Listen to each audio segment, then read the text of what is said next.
Let's continue from here. I don't know, we're disconnected from the previous live. I don't like it when that happens. But so I was saying that the Egyptians cried to Pharaoh for food when the famine became sore, when the famine became bitter, because they knew that Pharaoh had food. He had storehouses, and those storehouses had enough food for them. We have a heavenly Father who has storehouses.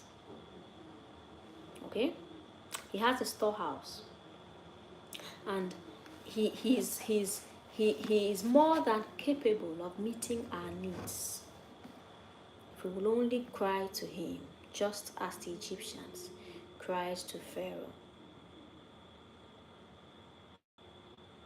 We will only cry to him as the Egyptians cried to Pharaoh. He has a divine storehouse. Okay, he has a divine storehouse. I mean, he rains down manna. He rains down food for the Israelites to eat. So if we will only go to him, cry to him, okay, he's the God who feeds the hungry. He feeds the birds of the air. How much more you? So if you're hungry, do not know where your next meal will come from, cry to God. Cry to your Father.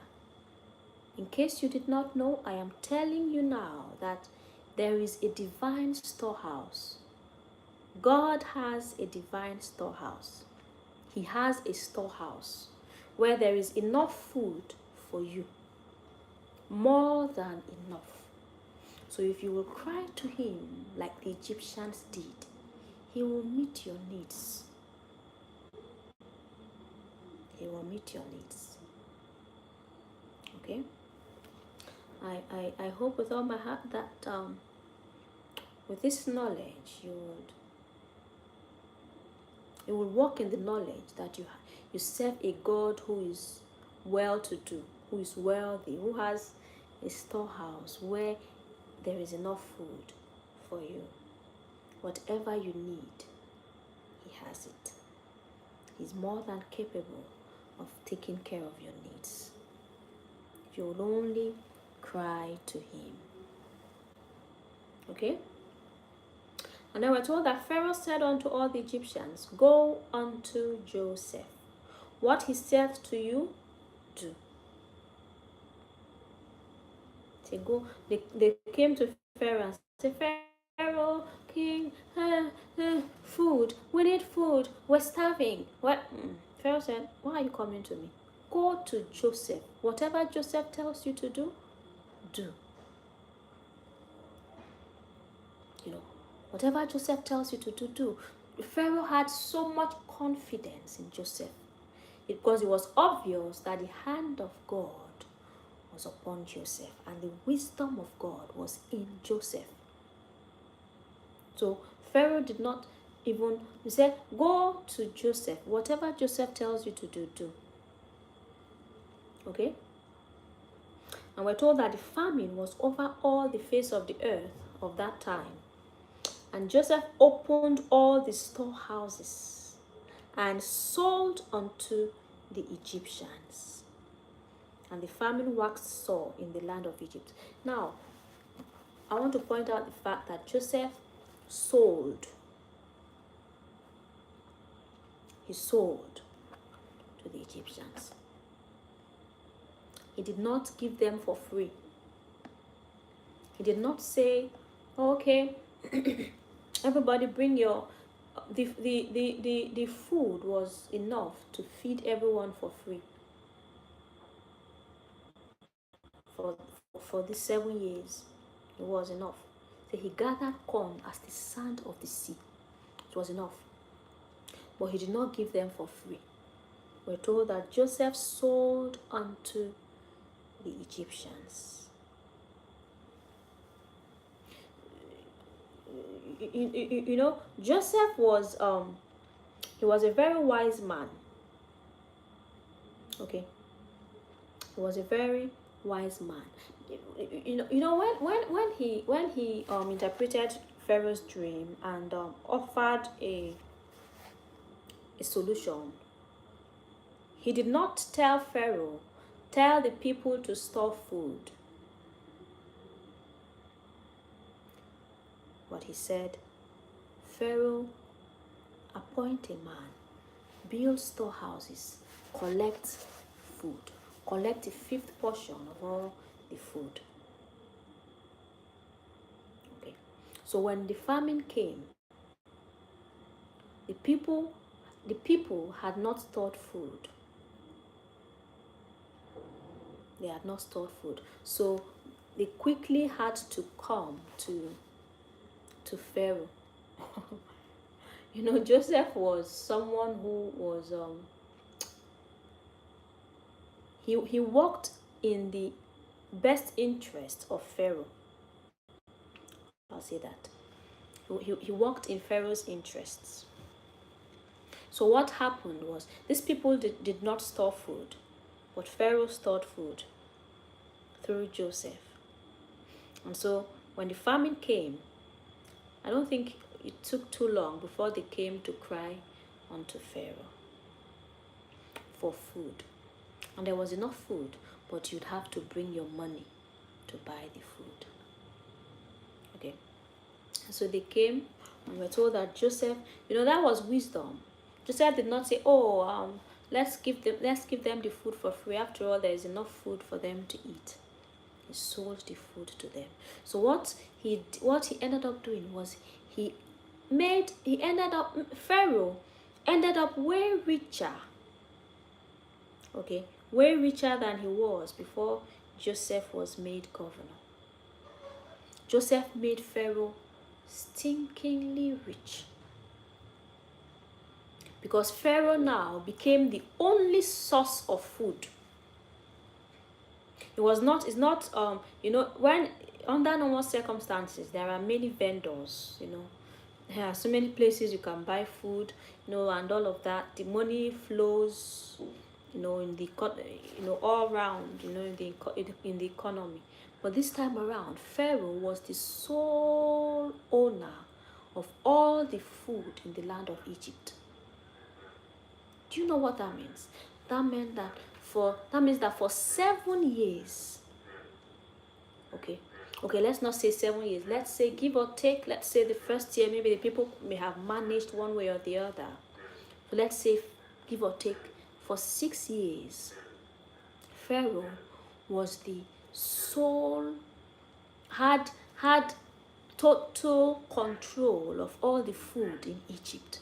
So everybody, every single person in Egypt who needed food had to buy from Pharaoh. That was money. So Pharaoh became way richer. Can't even begin to imagine how rich Pharaoh got.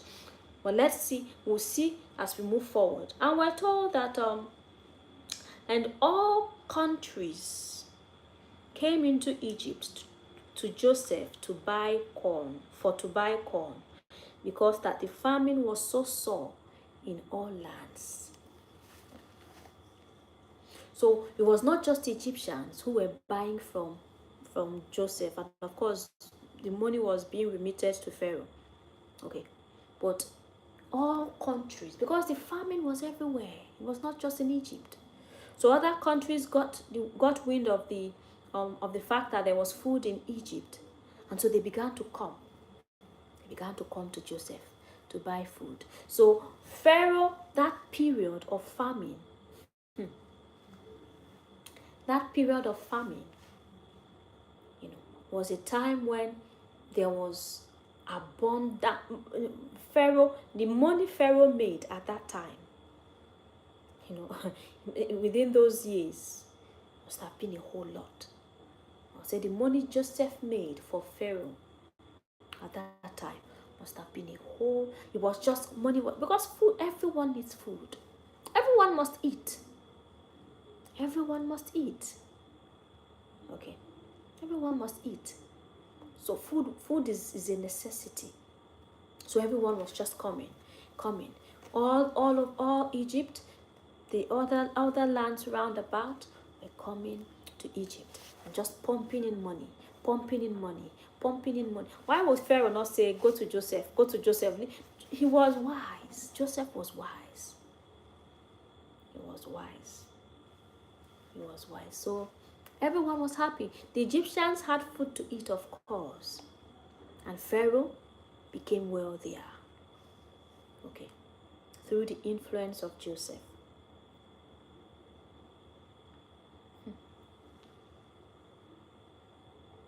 And I want to point out something else. Now, Joseph, at the time Joseph was made overseer of Egypt, the famine had not yet come. Okay, so he was just the Egyptian governor. You know, he didn't really have international influence. But when the famine came, he gained international recognition and influence, because we're told that all countries came into Egypt to Joseph to buy corn. All countries came to Egypt to Joseph. So Joseph became his influence, spread abroad. His influence was no longer limited to Egypt, but to other lands. Okay, to other lands. He gained international recognition and influence. In fact, his influence was greater than Pharaoh's, because he was the one in charge. Everyone came to him. Anyone who needed to eat must come to Joseph, whether in Egypt, whether anywhere else. The Canaanites, the Perizzites, the Hivites, the Jebusites, the this sides and the that sides, they all came to Joseph. Influence. So God, see how great his destiny was. Okay, see how great his destiny was. Imagine if he had traded that great destiny for a few minutes of pleasure with Potiphar's wife. Look at what he would have missed out on. International influence. All countries will come. And as they come, they will bow down to him. He was the boss. His word was law. He had the final say. If he decided that you will not eat, you will starve. That was how powerful he was. Not just to the Egyptians, but to all countries at that time. So he could decide who eats and who starves. Okay, that is how influential God made him. Now, at the time he was made governor, I don't think he could have imagined how great his influence would turn out to be. Yes, he knew that a time of plenty will come, then a time followed by a time of famine, and yes, they should store food. But I don't think he could ever have imagined that he would have that much influence, even over other nations. Okay, he could not have imagined that. But that is God for you. Okay, that is God for you. So God gave him at that. He was, we can't even imagine how influential Joseph was. We cannot begin to imagine. Remember, Egypt was the superpower, the world power at the time. And Joseph was governor of Egypt, and other nations were coming into Egypt. When we say other nations, kings, princes, royalty, not just ordinary citizens. Kings, of course, because kings had to eat too. So kings will come to Joseph. Kings will send their servants and their whatever. and of course, if they are sending, if a king is sending, he will send gold, some other things to. We can't even imagine how influential Joseph was. His influence was it was great. It was great. An international influence. It pays to serve God. It pays to walk in truth before God. It pays to be steadfast. Okay. It pays to be obedient to God's commandments. It pays to fear God. Okay. Yes, he was known globally. There was no one who did not know Joseph at that time, because if you're eating, then you must know Joseph. As long as you have food to eat, you must know Joseph. Okay, so he had an international influence. He was known globally at the time. And finally, what I want to point out in this entire story, okay, this Joseph story that we've read, is that, the thing about God is God's ways are sometimes might seem foolish to man. You might think, oh, why did he have to suffer so much? I mean, yes, but he suffered too much. He was sold into slavery, went to Potiphar's house, was accused falsely, went to prison, suffered in prison before finally going to the palace. Why did he have to suffer? Why did he have to suffer so much? I don't consider myself an influencer, but if you say so. So we might think, why did he have to suffer so much? Why did he have to go through all of that? But it was all part of God's perfect plan. God was basically building Joseph's resume. God was preparing him for his destiny. He was destined to be a leader. Okay. But God couldn't just take him from his father's house to Pharaoh's palace to become the leader of Egypt. God had to give him experience, smaller leadership experience, smaller leadership opportunities, to give him experience, so that he will know how to lead people. He will gain wisdom. He would have insight.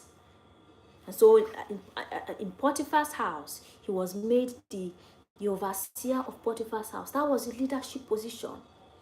So he was able to manage servants, to oversee servants, to lead, to organize a house, a household. And from there, God took him to the prison. Of course, managing a prison is definitely more difficult than managing a house. Of course, overseeing prisoners, will definitely be more difficult than overseeing servants in a house. So that was a higher, okay, that was higher than his former position. It was a more it gave him greater experience about leadership. Okay, so he learned how to manage people who are not who might not be too willing to obey commands. People who were not as soft as servants in the household. Okay, some of them hardened criminals. Okay, so that was another leadership opportunity. He gained the experience, and I'm sure there were things he learned while overseeing the prisoners that he did not learn while he was overseeing the servants in Potiphar's house. There were experiences that he gained, okay, knowledge that he gained, insights that he gained while overseeing the prisoners that he did not know about, that he could never have gained while overseeing the servants in Potiphar's house. Okay, and so the time it took him in prison was the time that he needed to gain enough experience before finally moving to his final destination, which was the palace, and this time around to be the overseer of the whole land of Egypt. So we see the progression. Okay, we see that God kept increasing his experience, until God did not just take him from his father's house to the palace. God molded him. God ensured that he was prepared for that position. God ensured that he had adequate knowledge. So we see that even God did not employ Joseph without prior experience. You know, when you apply to a company, they'll ask you, how many years experience do you have, working in this field. Many companies, before they employ a person, they will want that person to have some years of experience. Some even call outrageous years of experience required, compared to a person's age and all of that. So we see that in Joseph's case, even God did not employ Joseph without prior experience. God did not allow Joseph to go to the palace to oversee Egypt without giving him prior experience, without training him. Okay. So it was not from Jacob's house to the palace, but it was from Jacob's house to Potiphar's house to the prison, and then to Pharaoh's palace. Okay, so all of these things, the man Joseph, the person, the man who stood in front of Pharaoh was not the boy who left home, but who was sold into slavery. He had gained experience, and he needed that experience for his destiny, to fulfill destiny. Otherwise, perhaps he would have flopped. Perhaps he wouldn't have been as efficient. Okay. So yes, the Spirit of God was in him. He had the wisdom of God, but he also had the work experience, okay, needed for that position. Okay. So when we're going through certain things in life, it might seem like it makes no sense. Why do I have to go through this? There are certain things I've gone through in life personally that, I just ask God, why me? Why do I have to go through this? I never thought I'd ever go through this. This is not what I imagined for my life. This is not what I thought I would go through. But I've come to learn from the story of Joseph that when you go through certain things in life, it might not make sense today. But in 5 years, in 10 years, in 15 years, in 20 years, it will all make sense. It did not make sense to Joseph that he had to be sold into slavery. It did not make sense to him that he had to be forced out of the comfort of Pharaoh's house, where he was the overseer of the entire house, where he was comfortable, everything was in his care. And he had to be pushed out, forced out to the prison, to be with criminals. It did not make sense to him that he had to spend years in prison for a crime that he did not commit. It did not make sense at the time. But I know that he must, at one point or the other, he must have sat back, looked back, and said, now I understand. It all makes sense now. You were preparing me, Lord, for this. So it might not make sense now, But know that God is not stupid. He never makes mistakes. Whatever he does is for a reason. So that thing you're going through now that makes no sense will make sense to you someday. He's preparing you for your destiny. If you must fulfill destiny, if you must be the man, the woman that he has designed you to be, that he needs you to be, then you must pass through that route. You must pass through that road. It is necessary. It is a necessary step, okay, to prepare you for destiny. I pray that the Lord will give you the grace to hold on to him, to hold on to your faith, to hold on to your dignity. I pray that the Lord will give you the grace to push on. Okay.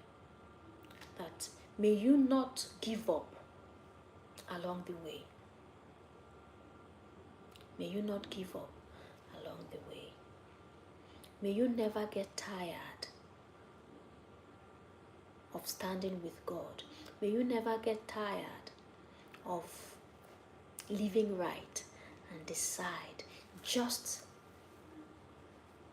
at the brink of your breakthrough, just when it is almost time for you to fulfill destiny, for you to enter into your rest. May you not decide at that time that you're tired, and so you want to do it the devil's way. May the Lord help you. May he keep you. May he preserve your faith. May he give you the strength to hold on, to stay with him no matter what, even in the darkest night. And as you hold on to him, you would see that at that point when it's darkest, suddenly you will see a ray of light. And remember what I said, that day breaks quickly. When the night is over, day breaks quickly. He will turn your life around. He will turn your story around. In Jesus Christ's name. Amen.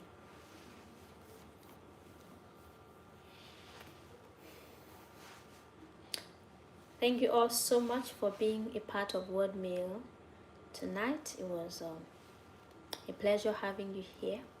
I hope that we got the message the Lord had for us tonight. I pray that he will give us the grace to ponder his words, ponder his message, and to apply to our lives all that we need to apply. In Jesus Christ's name. Amen.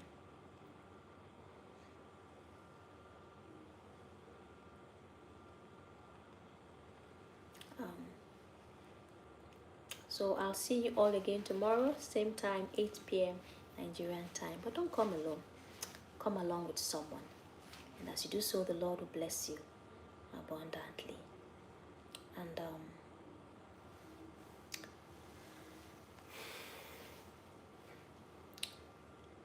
I don't know who you are. I think I'm seeing you here for the first time, but I pray for your parents that the Lord will stretch forth his